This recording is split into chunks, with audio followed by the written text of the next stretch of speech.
Hello guys, welcome back in the class of elementary mathematics preparation for ICAR and BSc AG entrance exam and BSc first semester maths। और आज की इस class में हम पढ़ेंगे properties of determinants यानी सारणिकों के गुणधर्म। प्रॉपर्टीज़ ऑफ डिटर्मिनेंट्स में जो पहली प्रॉपर्टी है वो कुछ इस तरह से आपके सामने है कि यदि किसी सारणिक की किसी पंक्ति या स्तंभ के प्रत्येक अवयव का मान शून्य हो तो सारणिक का मान शून्य होगा। कहने का मतलब है अगर कोई एक रो या फिर कोई एक कॉलम कंप्लीटली उसमें सभी एलिमेंट जीरो हों तो सारणिक को बिना ही एक्सपेंड किए हम जीरो के बराबर रख सकते हैं। ये फर्स्ट प्रॉपर्टी है। सेकंड प्रॉपर्टी देखिए, यदि किसी सारणिक की पंक्तियों यानी रोज को स्तंभों तथा स्तंभों को पंक्तियों में बदल दिया जाए तो सारणिक के मान में कोई परिवर्तन नहीं होता। दैट मीन्स अगर हम ये जो रो दी गई हैं हमें इन रोज़ के हम कॉलम्स बना दें, जैसे हमने यहाँ किया है, फर्स्ट रो को फर्स्ट कॉलम बना दिया, सेकंड रो को सेकंड कॉलम बना दिया, थर्ड रो को थर्ड कॉलम बना दिया, तो इस तरह से रोज़ को कॉलम्स और कॉलम्स को रोज़ में बदलने के बाद सारणिक का मान नहीं बदलता, डिटर्मिनेंट की वैल्यू इक्वल ही रहती है। ये थी सेकंड प्रॉपर्टी।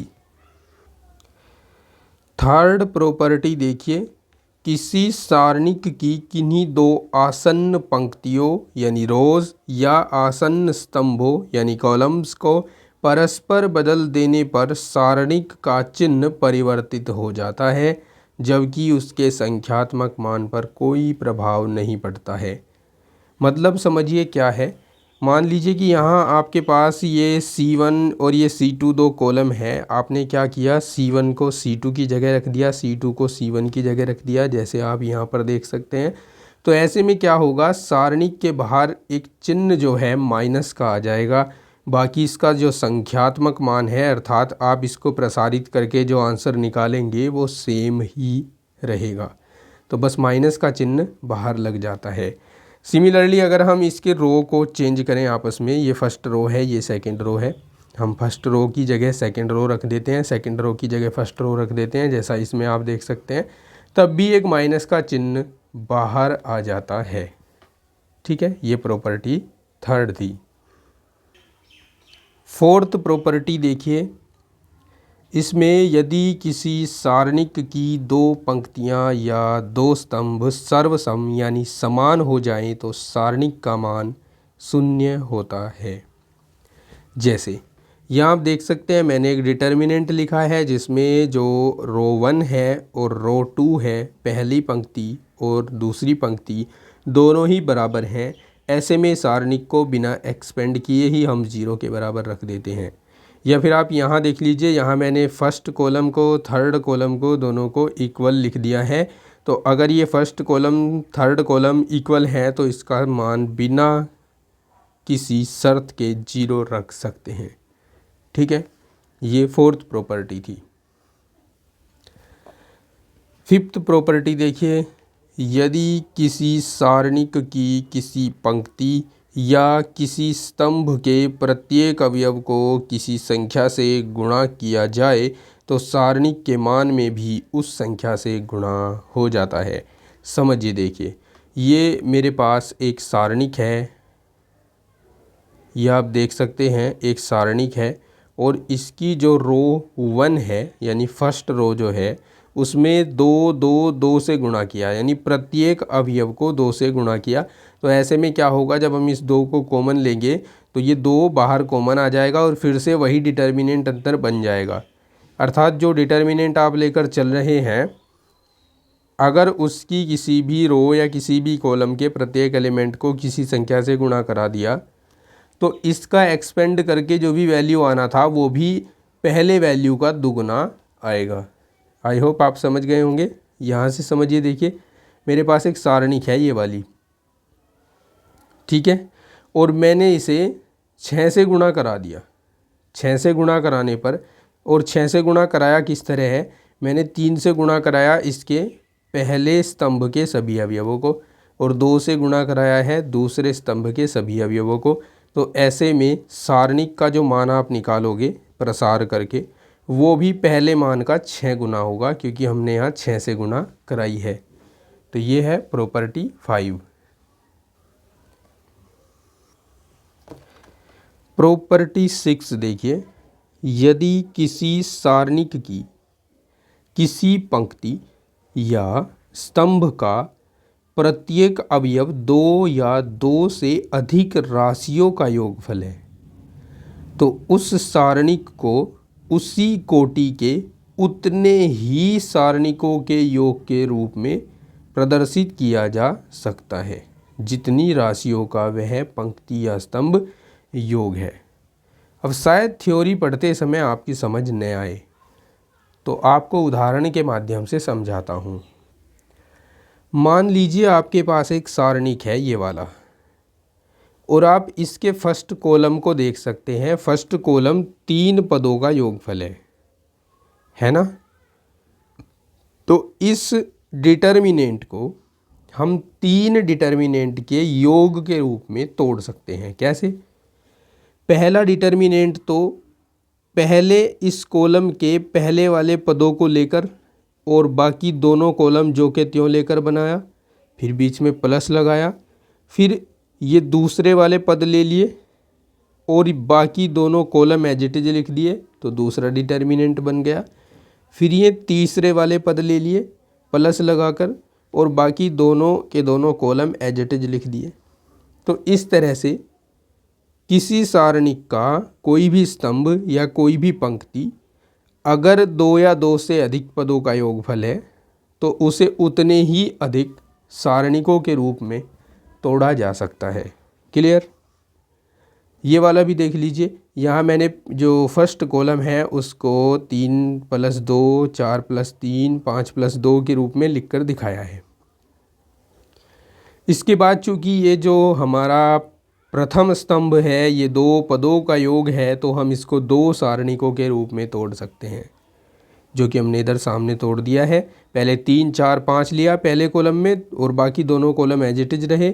फिर दूसरी सारणिक में ये बाद वाले पद लिए और बाकी दोनों कॉलम एज इट इज रहे। तो ये थी प्रॉपर्टी 6।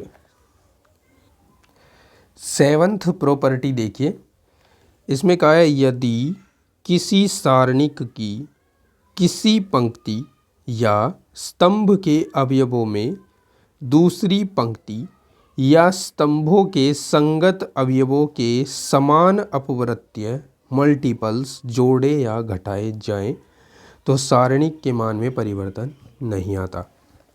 अब समझिए ये क्या कहना चाह रहा है। मान लीजिए आपके पास एक ये सारणिक है और इसका जो ये प्रथम स्तंभ है A1, A2, A3, इसमें हमने द्वितीय स्तंभ के संगत अवयवों यानी A1 का संगत B1, A2 का संगत B2, A3 का संगत B3, इस स्तंभ के संगत अवयवों के समान अपवर्त्य। समान अपवर्त्य का मतलब कि इसको एक ही संख्या से गुणा कराया, जैसे यहाँ 3 से गुणा कराया है तीनों को और वो इसमें जोड़ दिया हमने।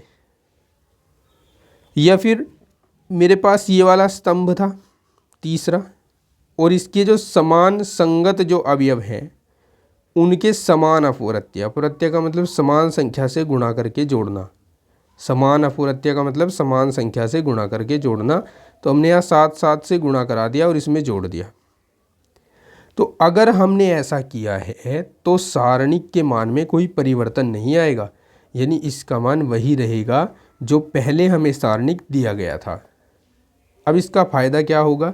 इसका फ़ायदा हम क्वेश्चंस को आसान तरीके से सोल्व करने के लिए लेंगे। जैसे मैंने यहाँ संख्याओं वाला एक डिटर्मिनेंट लिया है। यहाँ मेरे पास प्रथम जो स्तंभ है उसमें 2, 3, 1 इस तरह के एलिमेंट हैं। तो मैंने इसके जो सेकंड कॉलम है उसके संगत एलिमेंट क्रॉसपोंड एलिमेंट्स इसमें जोड़े हैं एक ही संख्या से गुणा कराकर 2 से, और थर्ड कॉलम के भी एलिमेंट इसमें जोड़े हैं एक ही संख्या 3 से गुणा करा के। तो ऐसे में सारणिक का मान नहीं बदलेगा, वही रहेगा जो पहले आपको दिया गया था। ठीक है, समझ गए ना। चलिए, ये थी प्रॉपर्टी 7। अब है प्रॉपर्टी 8। इसमें कहा है यदि किसी सारणिक के अवयव x के परिमेय पूर्णांक फलन है, यदि किसी सारणिक के अवयव x के परिमेय पूर्णांक फलन है तथा x बराबर a रखने पर सारणिक का मान 0 हो जाता है, तो x माइनस a उस सारणिक का एक गुणनखंड होगा। यानी आपको एक सारणिक दे रखा है जिसमें x आया हुआ है, और आप अगर x के स्थान पर कोई भी एक संख्या रख रहे हैं, जैसे उस संख्या को यहाँ a कह दिया गया है, और x के स्थान पर a रखने से आप देख रहे हैं कि सारणिक जो है वो 0 के बराबर हो रहा है, तब क्या होगा कि x बराबर a या कहें x माइनस a उस सारणिक का एक गुणनखंड होगा। समझ गए। ये ठीक उस तरह से है जब हमें एक समीकरण दी जाती थी और उसमें x बराबर कुछ भी संख्या रखने से वो संतुष्ट हो जाती थी, अर्थात LHS बराबर RHS आ जाता था, तो हम कहते थे कि वो दी गई संख्या उसका गुणनखंड है। तो ठीक वही प्रॉपर्टी है ये। समझ गए। ये थी प्रॉपर्टी 8। इसके बाद हम देखते हैं प्रॉपर्टी 9। अब प्रॉपर्टी 9 कोई अलग सी प्रॉपर्टी नहीं है, ये दो सारणिकों का गुणनफल है। जिस तरह हम दो अवयवों का गुणनफल करते हैं, तो यहाँ गुणनफल के लिए जो ज़रूरी चीज़ है वो ये है कि इनके ऑर्डर इक्वल होने चाहिए। जैसे इनके ऑर्डर इक्वल है, ये 3 गुणा 3 ऑर्डर का एक डिटर्मिनेंट है और ये भी 3 गुणा 3 ऑर्डर का एक डिटर्मिनेंट है। तो अगर हमें इनकी गुणा कराना हो तो जैसे हम जोड़ और घटा में डायरेक्टली संगत अवयवों को क्रॉसपोंड एलिमेंट्स को जोड़ देते हैं, ऐसे इसमें डायरेक्ट गुणा नहीं कर सकते हैं। इसमें हम क्या करेंगे, पहली रो को पहले कॉलम के एलिमेंट के साथ गुणा कराते हैं और संगत एलिमेंट्स को गुणा करा कर जोड़ते हैं। जैसे A1 की गुणा अल्फ़ा 1 के साथ यहाँ लिख दिया, B1 की गुणा बीटा 1 के साथ यहाँ लिख दिया, फिर प्लस C1 की गुणा गामा 1 के साथ यहाँ लिख दिया। फिर फर्स्ट रो और सेकंड कॉलम को लेकर ये वाले एलिमेंट्स लिखते हैं, A1 alpha 2 plus B1 beta 2 plus C1 gamma 2 यहाँ लिख दिया। फिर जब थर्ड एलिमेंट लिखते हैं तो उसके लिए फर्स्ट रो और थर्ड कॉलम की मल्टीप्लिकेशन कराते हैं, A1 alpha 3 plus B1 beta 3 plus C1 gamma 3। ठीक है। इसके बाद A2 ये बन गया। इसके बाद ये वाला एलिमेंट लिखने के लिए सेकंड रो फर्स्ट कॉलम की मल्टीप्लिकेशन कराई और यहाँ लिख दिया। फिर ये वाला एलिमेंट लिखने के लिए सेकंड रो सेकंड एलिमेंट ये वाला एलिमेंट आ गया। फिर सेकंड रो थर्ड कॉलम ये वाला एलिमेंट आ गया। फिर थर्ड रो फर्स्ट कॉलम ये वाला एलिमेंट आया। थर्ड रो सेकंड कॉलम ये वाला एलिमेंट आया। थर्ड रो थर्ड कॉलम ये वाला एलिमेंट आया। ठीक है, समझ गए। इस तरह से करते हैं हम। तो ये थी सारणिकों की कुछ विशेषताएं, प्रॉपर्टीज़ ऑफ द डिटर्मिनेंट, या इनको हम सारणिकों के गुण धर्म भी कहते हैं।